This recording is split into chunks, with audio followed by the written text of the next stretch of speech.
ગરમીના વળતા પાણી અમદાવાદમાં 5 દિવસની સરખામણીએ સવારના 8 વાગ્યાનું તાપમાન 4 ડિગ્રી ગગડ્યું।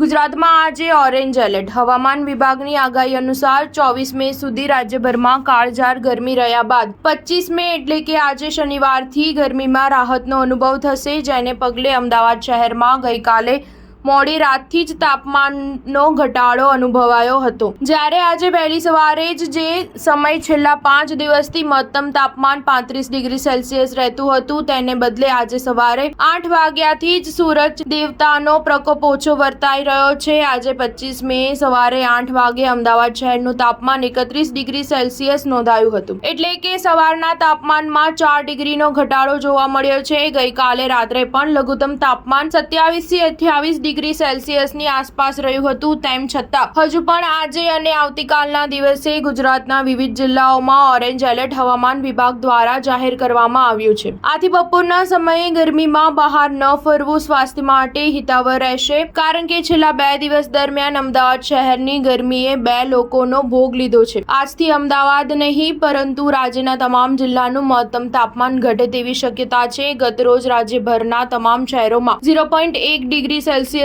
થી લઈને 1 ડિગ્રી સેલ્સિયસ જેટલું તાપમાન ઘટ્યું હતું, જ્યારે આજે પણ તાપમાનમાં ઘટાડો યથાવત રહેશે। વહેલી સવારથી છેલ્લા 5 દિવસની સરખામણીએ તાપમાનમાં 4 ડિગ્રીનો ઘટાડો નોંધાયો છે, જ્યારે આજે દિવસ દરમિયાન અમદાવાદ શહેરનું મહત્તમ તાપમાન 43 થી 45 ડિગ્રી સેલ્સિયસ વચ્ચે રહેવાની શક્યતા છે। સ્ટાર ન્યૂઝ 7 હંમેશા સચ્ચાઈની સાથે।